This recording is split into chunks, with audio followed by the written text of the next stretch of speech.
Assalamualaikum warahmatullahi wabarakatuh.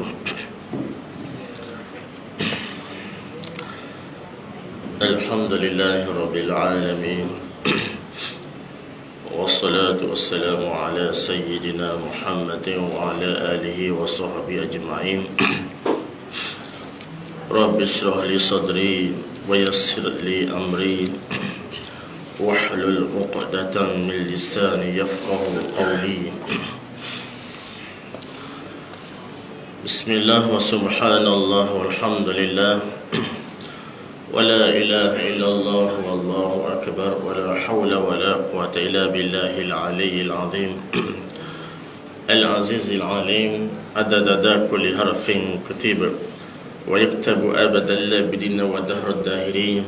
Allahumma yassir wa la tu'ansib, amma ba'd. Yang saya hormati Tuan Pengurusi,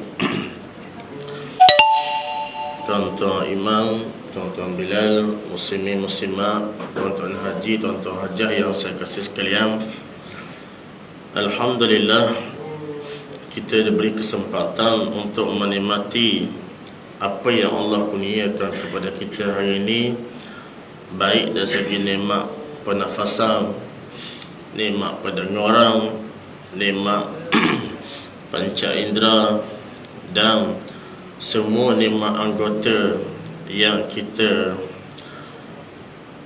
menikmati pada hari ini. Semua itu adalah kehendak Allah Subhanahu wa taala, ya.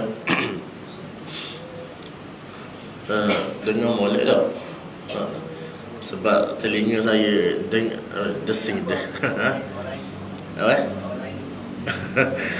Sebab tak apa, macam saya cakap ya belah kanan, jadi macam apa dipanggil dengar. Jadi ada macam masalah sikit lah bila guna ni, macam soalan macam cakap tak apa-apa tu, tapi insyaAllah dengar, insyaAllah.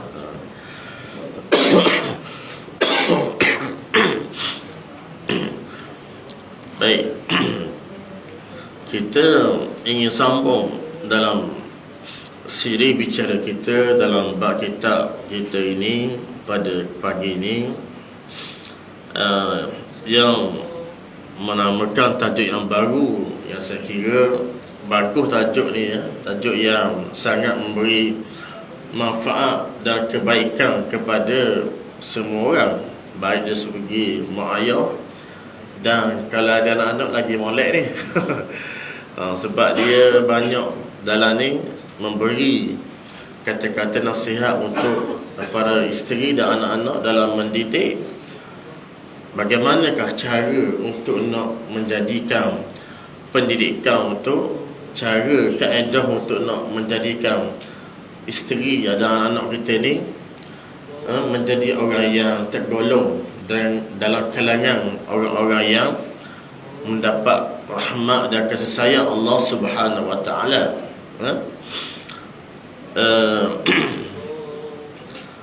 Boleh dikatakan saya nak cakap selalu kuat pasal duk sembahyang.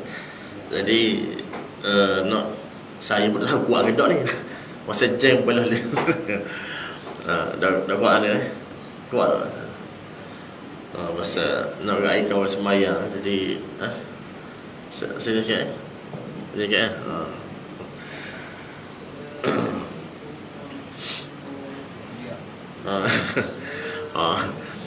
Jadi kita beri laluan kepada sembahyang, orang yang sembahyang berjemaah di belakang sana tu. Insya-Allah ramai adik kita yang duk nak berebut bilik air. Suka pula tengok macam zaman film beli. Okey. Tajuk ini ialah wajib mengajar anak sisteri perkara-perkara agama, iaitu asas kepada pendidikan rohani ini, iaitu sebagaimana yang dibincangkan oleh para ulama dalam kitab kita ini, dalam siri tajuk yang baru ini, ialah sebagaimana anda wajib belajar, wajib juga anda mengajar anak isteri anda dan sekalian orang yang berada di bawah tanggungan anda. jika anda tiada berkuasa mengajar mereka, kesalahan mereka supaya pergi belajar kepada guru-guru agama, ya, agar mereka dapat mempelajari perkara-perkara yang wajib dari urusan agama itu. Kalau tidak, bukan anda saja yang berdosa, malah mereka juga turut berdosa sama jika mereka telah mukallaf, tahap yang mukallaf lah. Jadi sebagaimana yang dibincangkan oleh para ulama dalam isu bicara kita pada pagi ini, iaitu tentang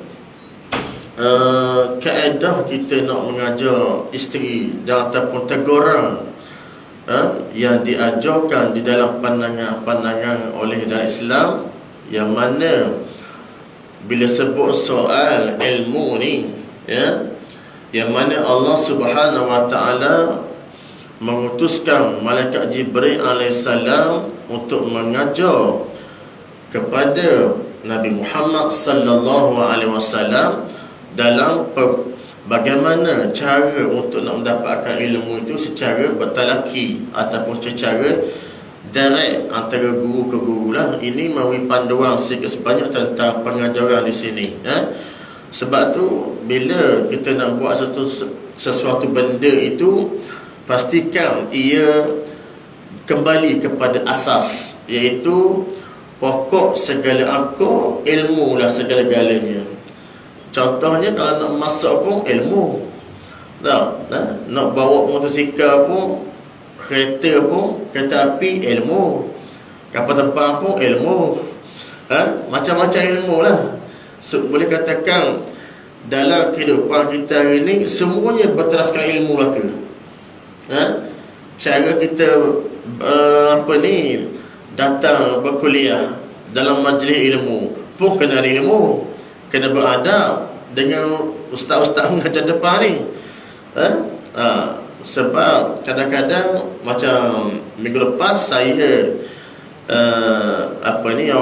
satu tempat tu dia suruh saya tegur lah, sebab ramai orang mendengarnya, tapi kalau keluar time kita berkuliah, ustaz-ustaz lain berkuliah, gigi keluar gigi sakor masuk-masuk isyak.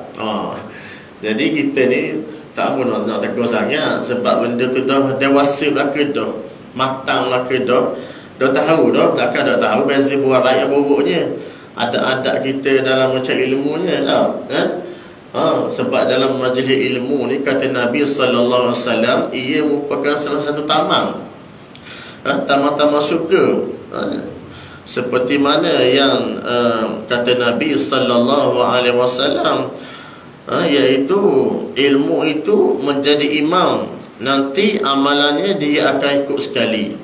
Ilmu itu dia akan selari dengan imam, maka dia akan ikut sekali dengan perbuatan kita. Ilmu lah tu, ilmu mainkan peranan semuanya.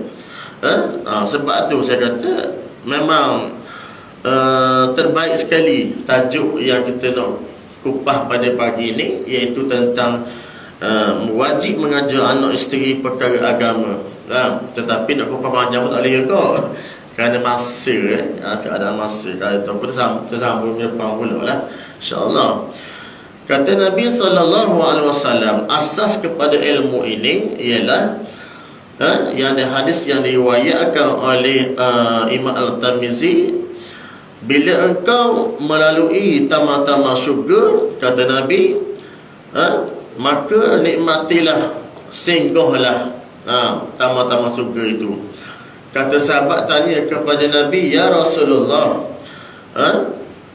ya Rasulullah, taman-taman apa itu taman-taman syurga ya Rasulullah?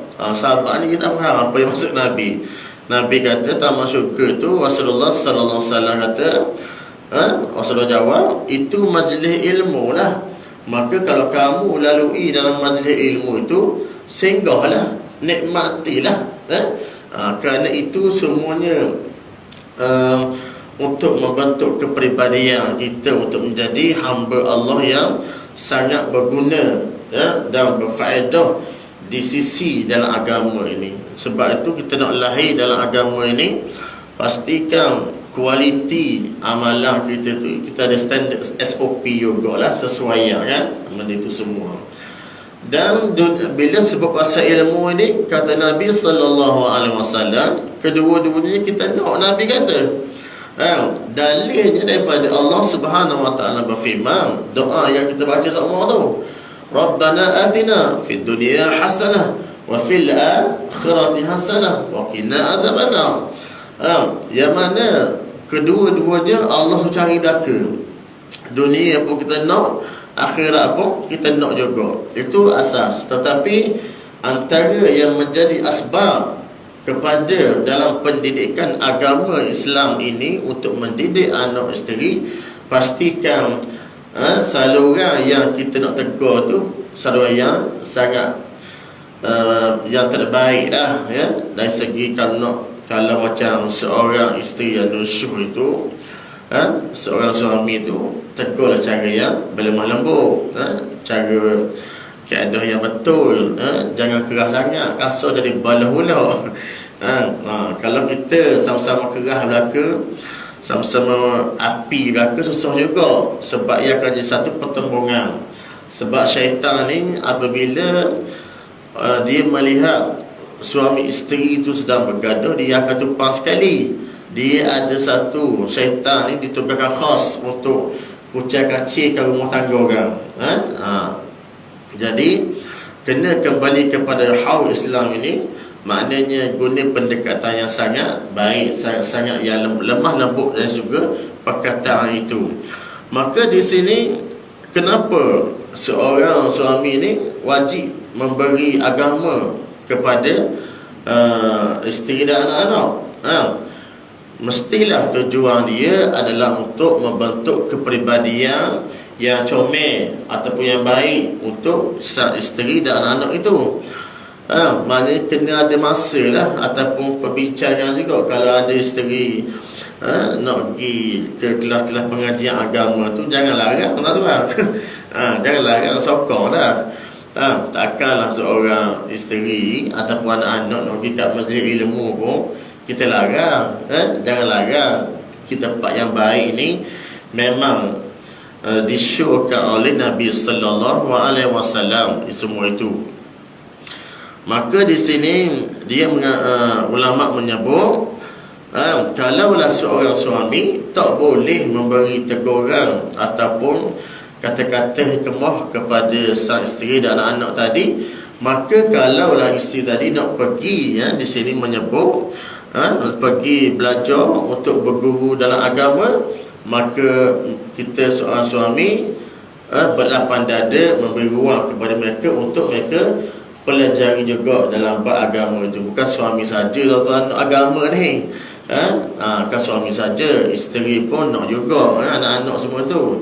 Kalau sebab yelah, kalau seorang suami tu boleh berkata nasihat macam dia seorang ustaz tu, tak ada apa-apa dia nak ngajar isteri dia pun. Tak ada tak ada tak ada masa lah, tak ada. Maka kalau tak ada tu, maka tak apalah, buat kelas-kelas pengajian fardu ain ke, kelas Quran ke, baguslah tu. Sekurang-kurangnya dia ada ingat pada Allah Subhanahu Wa Taala untuk bekalan-bekalan persediaanlah. Paling kurang pun ilmu. Waktu yang kita nak tu, paling kurang pun ilmu. Sebab dia berada di tahap yang tahap yang dikatakan mukallaf lah, cukup syarat dah pada hakikat ilmu itu.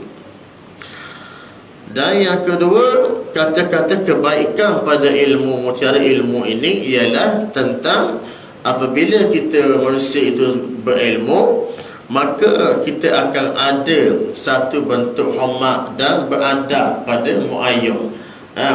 Seorang isteri ke, dia beradab dengan seorang suami bila bercakap, dan seorang isteri pula ataupun suami dia beradab dengan mak ayah dan mak ayah mertua, dan anak-anak pula sekaligus dia akan beradab dengan mak ayah juga. Itulah pentingnya penerasan ilmu itu. Perlu kita kena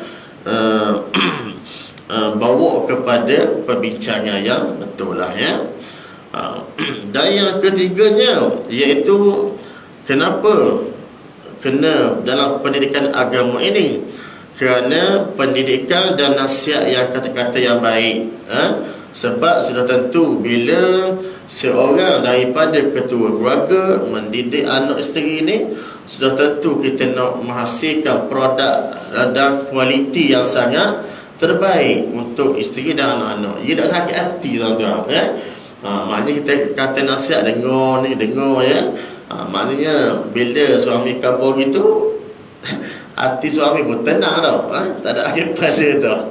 Dari segi pelbagai sudut nasihat boleh didengari oleh anak dan isteri kita. Yang ni comel lah ya, pendidikan untuk nak katakan nasihat kata-kata yang baik belaka. Kerana kita nak hasilkan anak-anak ni yang sangat baik, hormat menghormati, tolong menolong, ingat mengingati, semua tu santuni dengan penuh kasih sayang. Itu semua diajar oleh Rasulullah sallallahu alaihi wasallam dan amat disukai oleh Allah Subhanahu wa taala ya. Dan yang seterusnya iaitu kita kenapa ilmu diterapkan kepada nilai-nilai murni untuk anak dan isteri. Yang inilah yang dikatakan poin yang penting sekali. Kita kenal Allah tuan-tuan. Kita kenal Nabi sallallahu alaihi wasallam. Maknanya kalaulah anak-anak hari ini kita kenal Allah, kenal Nabi, maka dia nak buat sesuatu benda yang buruk, dia tidak akan terjadi tuan-tuan. Kenapa? Allah duduk di depan dulu. Nak buat benda jahat tak boleh. Allah di depan tu. Contohlah nak buat benda lain tak boleh. Nabi pun larang, tak serta. Maknanya itu semua kesan daripada natijah daripada ilmu pendidikan Islam itu sendiri yang diterapkan dalam hati ke hati, sudut ke sudut antara hubungan kasih sayang itu tadi. Itu yang sangat baiklah, sangat berguna. Dan yang seterusnya dikatakan apabila kita memberi pelajaran pada anak-anak dengan ilmu, bukan setakat kita kenal Allah, tetapi apabila sesuatu ibadat itu dia menjadi yang diangkat darjat di sisi Allah Subhanahu wa taala, kerana kita buat ibadat ni bukan kerana semata-mata kerana makhluk, tetapi kita buat ibadat kerana nak mendekatkan diri kita kepada Sang Pencipta kita, iaitu Allah Subhanahu wa taala, tanpa ada puji-pujian tuan-tuan. Tanpa ada puji-pujian. Macam setengah Tuan Imam ni Tuan Imam al-Hafiz Quran ni, barangkali dia ingat dia seorang dia Hafiz Quran ni. Baca tu kat panjang-panjang huruf. Dia punya baca tu. Sebab kita kena ingat asal kita sembahyang kan Allah. Bukan kan orang nak dengar sangat kita ni lagu-lagu weh tu. Orang lain mengaji juga. Tapi kalau baca semata-mata kerana nak puji-pujian, maka tak ada benda dalam ibadah kita tu kosong, tak ada benda ya. Hal ni kita boleh ambil pelajaran daripada Imam hadis yang diriwayatkan oleh Abu Hurairah, yang mana Abu Hurairah ni yang pesang 3 kali tu kan kerana berjihad bukan kerana Allah, kerana nak dapatkan nama. Pesang Abu Hurairah kerana baca hadis ini. Kerana apa? Ketakutannya dah. Bila baca Quran bukan kerana Allah, kerana nak dapat puji-pujian, percakapan orang. Abu Hurairah pesang lagi dengan hadis ni tumpang lagi.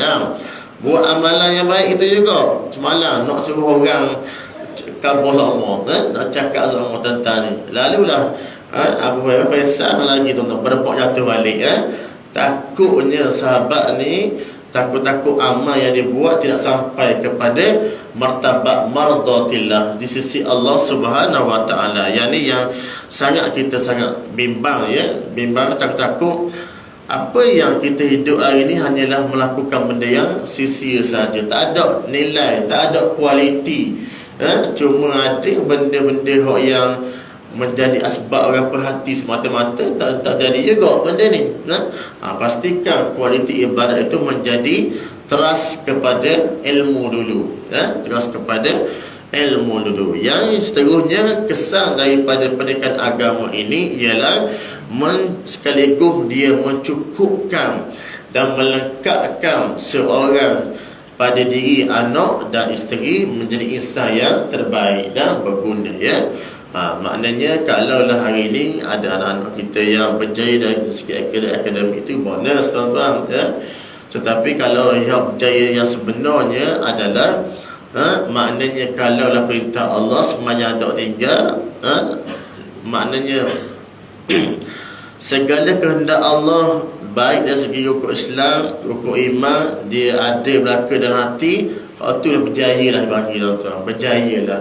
Soal rezeki ni, orang bagi yang penuntut ilmu ni ada pandangnya mengatakan dua keadaan. Ada yang pertama mengatakan rezeki orang yang sentiasa menuntut ilmu ni ada disimpan oleh Allah Subhanahu Wa Taala, yang disimpan oleh Allah Subhanahu Wa Taala secara khas, secara khusus, selain daripada rezeki yang hakikat yang kejadian pada seluruh makhluk itu.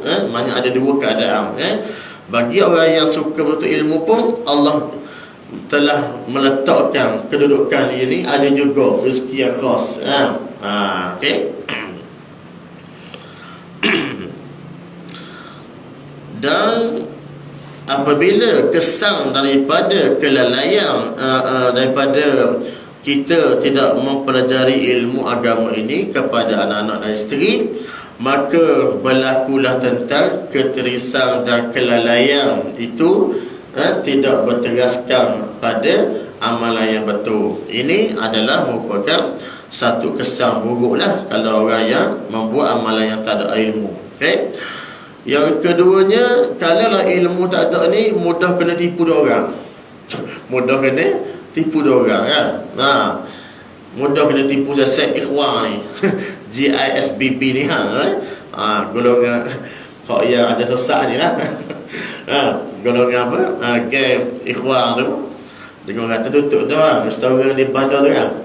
Hak ikhwan tu. Game piyah hak bakar maghribi tu. Nak rayaknya.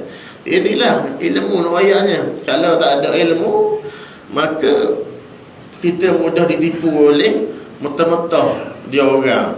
Baik kena scam ke, kena dari segi akidah ke, dari segi penipuan macam-macam. Sebab apa? Ilmu tak ada. Orang yang ada ilmu ni paling kurang orang nak tipu oleh.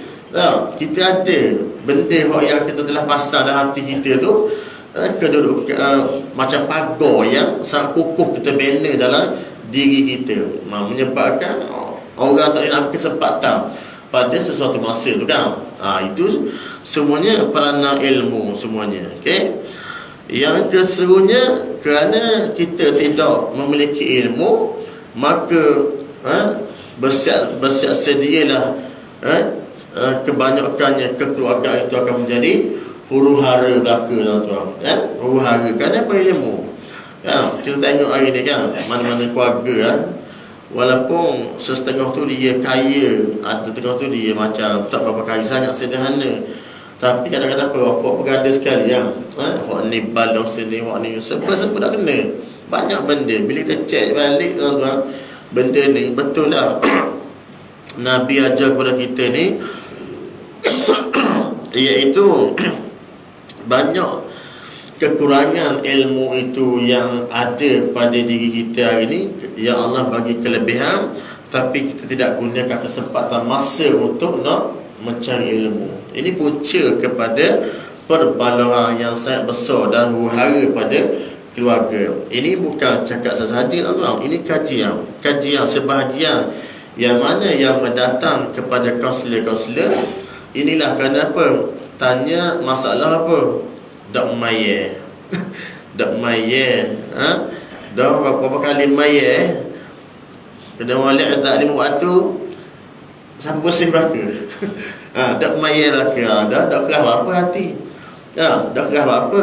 Semayang dah. Sebab semayang ni dia boleh meleburkan kesombongan, takabur kita dalam hati. Dia boleh membuangkan segala karat-karat dalam hati kita ni. Sebab itulah pentingnya dalam bab ilmu fardu ain dalam konteks tasawuf, tuan-tuan. Fardu ain ni bukan dia sekadar semayang je. Bukan sekadar dia belajar tentang bab ada besar dan kecil, suci tayammum saja. Bab fardu ain ni dia ada bab muamalah, dia ada bab munakaha. Dia ada bab-bab dalam konteks untuk dalam menyucikan diri, tasawuf dia panggil. Itu semua fiqh, tauhid, ibadat semua tu konteks fardu ain. Bukan sebarangnya tu. Bukan sebarangnya apa yang tersangka. Ni kalau ada ustaz mai ngajar ke bab-bab dia mana ni? Fardu ain. Allah mayang. Bab dia mana ni? Bab tayammum. Bab ambil mayang cara orang sakit. Allah mayang lagi. Tak ada bab lain ke? Dia memperlekehkan orang. Sepatutnya kita dah bersyukur lah apa yang Allah bagi kat kita ni. Allah menghantar seorang ustaz untuk nak menjadi mengingatkan kita tentang ulang kaji pelajaran kan. Bukan fatwa ni bukan benda yang semata-mata sahaja. Itu semua hanya dakwaan yang disangkakan oleh orang-orang yang jahil, tuan-tuan ya. Orang-orang yang tidak ada agama langsung, dia boleh dakwah macam-macam lah ya. Dan yang seterusnya iaitu tentang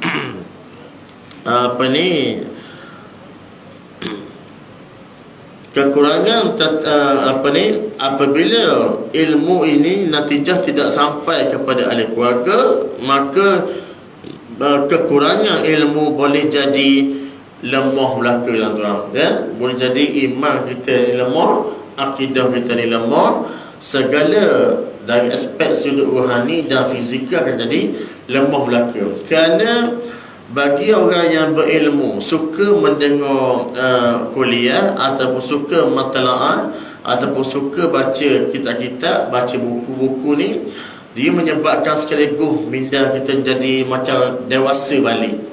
Dia menjadi kekuatan untuk kita nak berhadapan dengan pelbagai. Sebab tu hari ni sebahagian saintis membuat kajian. Orang yang suka membaca buku ni, membaca apa-apa sahaja tentang baca lah. Jadi bila minda tu tajam, minda tu jadi macam lebih matang, dia akan direct terus kepada fizikal kita. Maknanya kalau umur 90 pun akan segar. Ini kajian daripada saintis yang buat tentang orang yang sentiasa suka membaca, suka dengan ilmu-ilmu lah, sama ada baca buku ke, baca kitab ke, apa-apa, dia boleh berkesan kepada kita ni menjadi kuat balik dalam nak buat aktiviti-aktiviti yang dikhususkan, tuan-tuan ya. Itu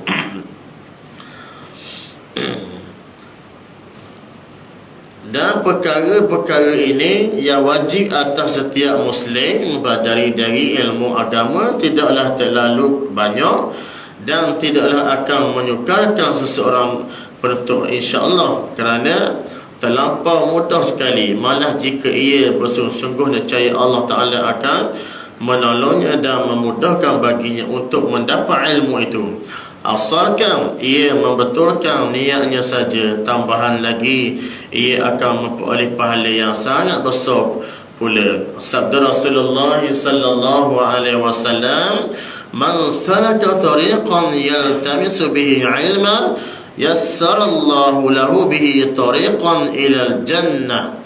Kata Nabi sallallahu alaihi wasallam, barang siapa yang menempuh suatu jalan untuk menuntut ilmu pengetahuan, maka Allah akan melorongkan baginya jalan menuju ke syurga, tuan-tuan ya.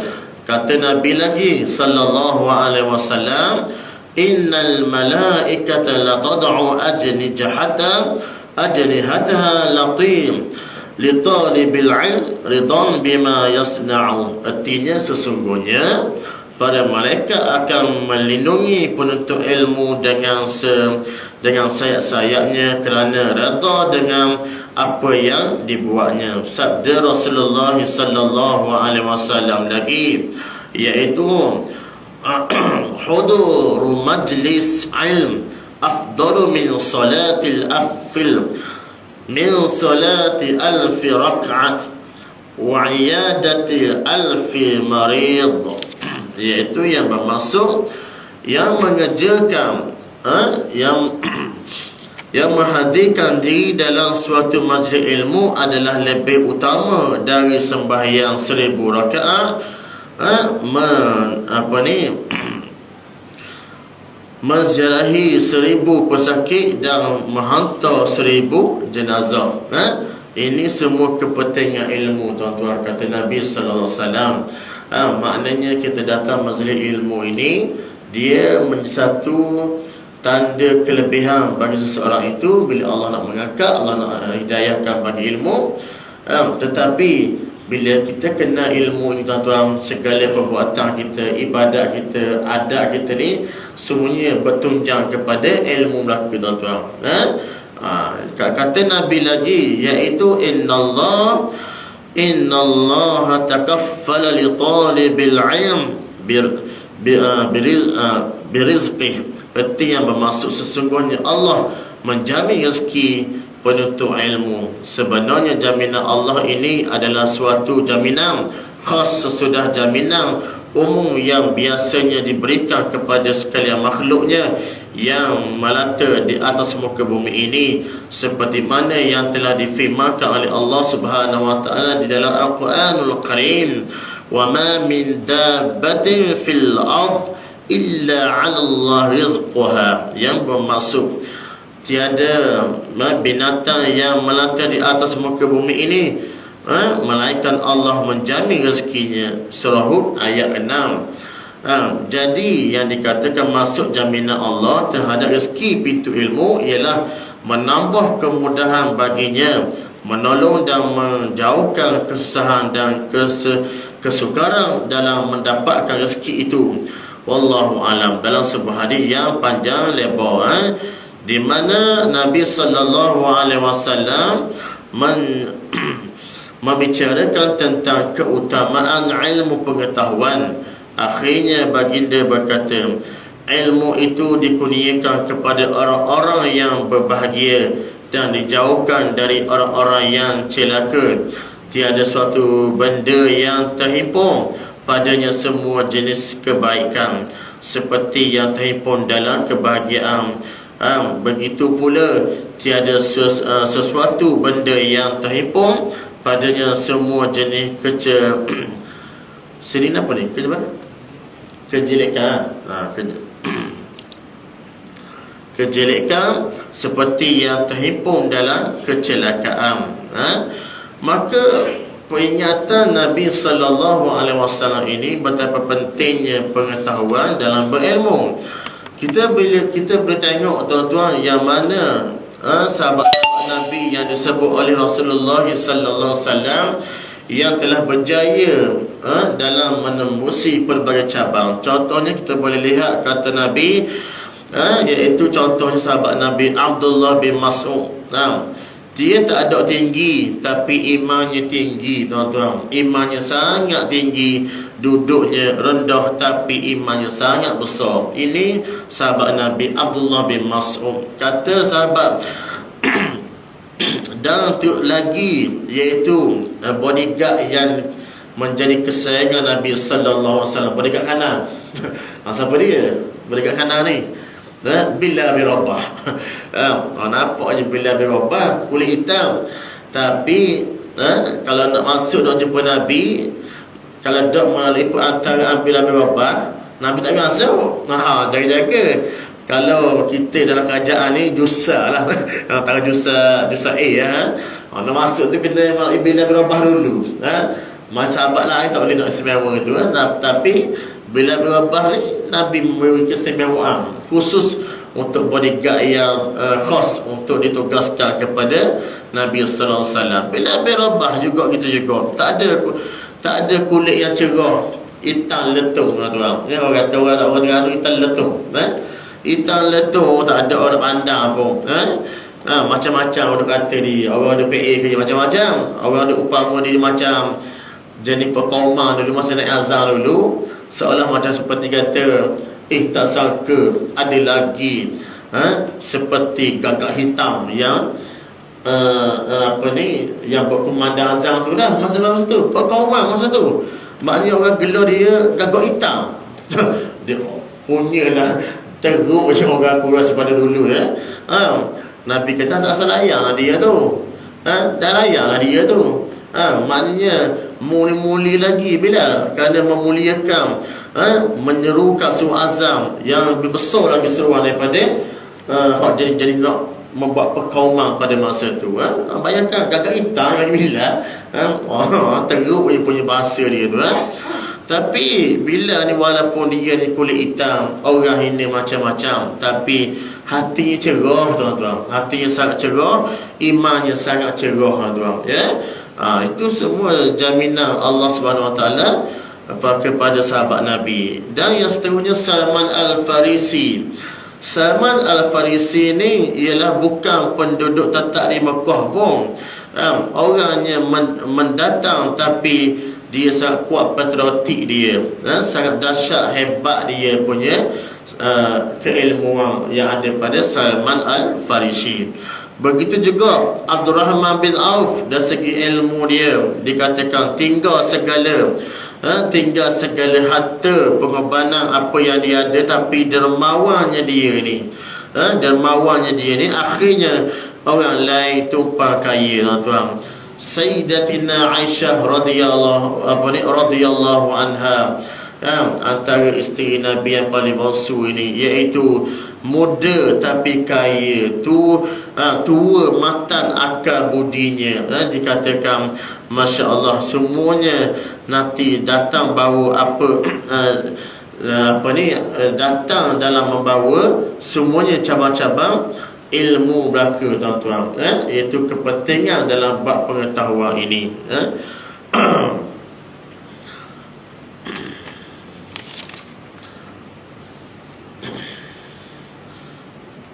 Kata Imam Az-Zuhri, disebut dalam Matan Tarikh Al-Islam oleh Imam Al-Zahabi, dia mengatakan bahawa tuan-tuan, Imam Az-Zuhri ni kata dia, kami pernah mendatangi dalam majlis ulama tuan-tuan, dalam majlis ulama. Akhlak yang kami pelajari daripada mereka sebenarnya lebih kami suka berbanding dengan ilmu mereka tuan-tuan. Maknanya adab ini kemuncak segala ilmu. Maka kalau tidak ada adab, ilmu tak ada kan. Maknanya pentingnya ilmu itu juga, kerana adab itu adalah satu konsep sebahagian daripada cabang-cabang ilmu itu, orang yang berilmu. Saya nak beritahu, nak bawa cerita tentang kisah Imam Abu Hanifah dalam satu dalam kitab sebut. Imam Abu Hanifah di zaman dia cukup masyhur dengan ilmuwan dia. Satu ketika Imam Abu Hanifah ini, ketika mana dia membuat kuliah di masjid di Mekah itu, di kota Mekah pada masa itu, orang yang datang pada majlis ilmu dia sangat luar biasa. Masjid tu besar, tak muat orang, ramai lalu. Dan apabila datang seorang perempuan pada masa itu nak masuk dalam loleh, sekat habis dah lah, ramai sangat orang. Lalulah hidup kat muka pintu ujung belakang sekali tuan. Dan sambil bawa buah apel warna merah. Buah apel yang berwarna merah. Dia nak pergi ke Imam Abu Hanifah tak boleh lah. Pasal jarak jauh sangat. Orang dah tersepit-sepit sekali, sekat-sekat. Lalu dia ambil buah apel ni tadi tu, dipasing kepada belakang. Maknanya dia suruh ambil wiper, dia suruh pegang wiper tadi, pasing pada Imam Abu Hanifah. Imam Abu Hanifah ni macam dia ngajar meja gini lah. Dia ambil wiper, dia suruh orang belakang pasing sampai ke meja Imam Abu Hanifah. Lalulah sampai ke meja Imam Abu Hanifah ni, lalu Imam Abu Hanifah ambil wiper yang warna merah tu, dia ambil. Imam Abu Hanifah minta masa tu tanyalah yang mendengar tu, siapa ada pisau pendek kecil kan, nak buat apa nak potong apel ni, potong. Lalu ada yang di depan tu, dia ada pisau kecil, bawa beri kepada Imam Abu Hanifah pisau kecil tu lah. Imam Abu Hanifah dia belah buah apel. Selepas dia belah, dia buat gini kepada perempuan di belakang, dia buat gini. Nampak tak? Belah dua, dia buat gini. Syarat. Bila Imam Abu Hanifah bersyarat gini, tangan gini kepada yang perempuan tadi yang berada kat belakang sekali itu jauh, perempuan tahu dah apa isyarat Imam Abu Hanifah dia buat gitu. Sebenarnya perempuan yang datang tadi tu nak bertanya tentang masalah haid, masalah nak macam mana tak suci, nak bertanya lah Imam Abu Hanifah ni. Tapi dah jauh, dia bawa weapon, warna merah. Lalu Imam Abu Hanifah belah sampai di majlis Hanifah. Imam Abu Hanifah dia buat gini. Bila nampak warna putih yang isi weapon tu, perempuan sini dia faham, oh macam ni. Rupanya dia nak tanya tentang masalah haid, masalah tentang pendarahan seorang wanita. Nak ayatnya di sini poinnya, dulu zaman-zaman dulu sukarnya untuk dapat ilmu dengan menggunakan bahasa isyarat. Imam Abu Hanifah faham dah masalah tu. Kalau putih siapa tadi tu maknanya syaratnya apa? Kalau putih seput dalam gini macam siapa tadi tu, maka barulah kamu boleh bersuci, boleh mandi hadas. Kalau ada macam ada kekotoran lagi merah tu, tak boleh suci lagi. Nak kabarnya ilmu guna bahasa pengisyaratan zaman Imam Abu Hanifah, tuan. Sekarang ni secara live, secara semuka. Pernah depan kita ni? Tak ada tau. Tak ada kan? Tak ada kan?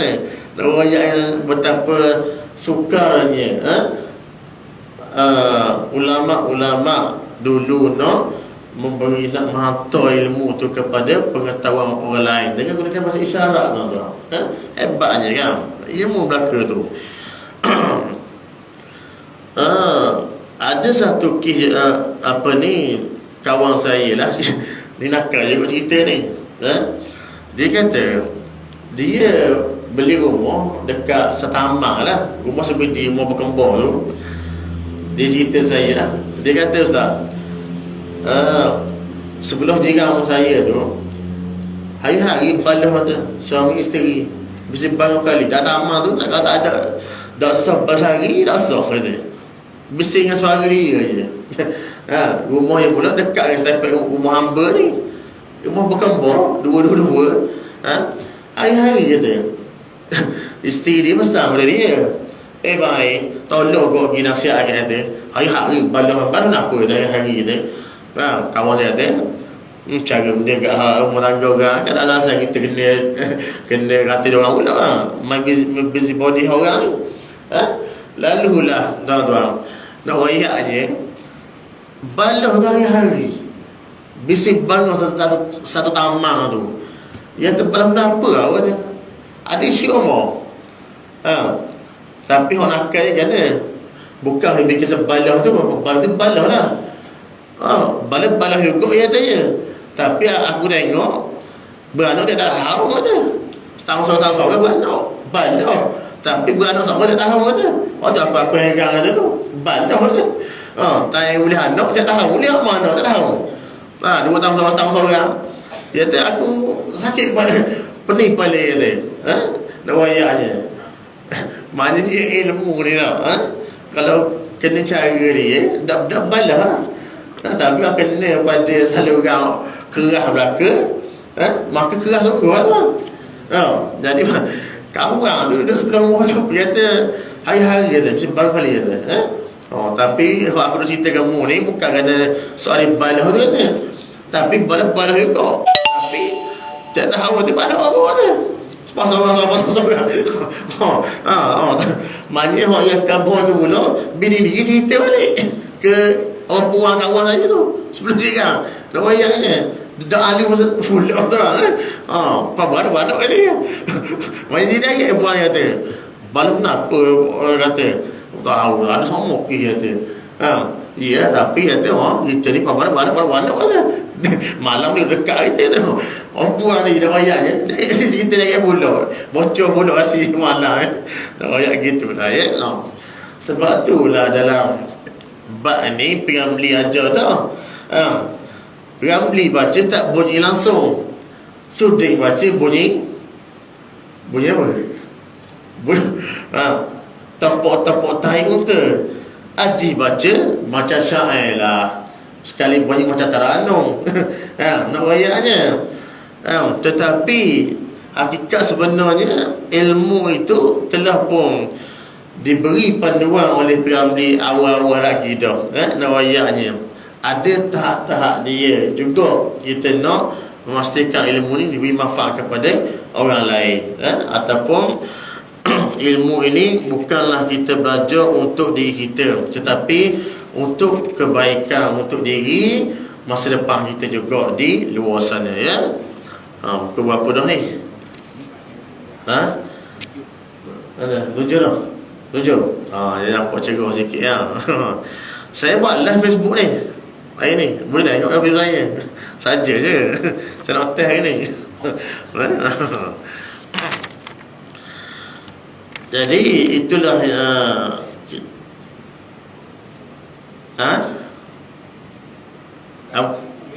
apa cakap kali?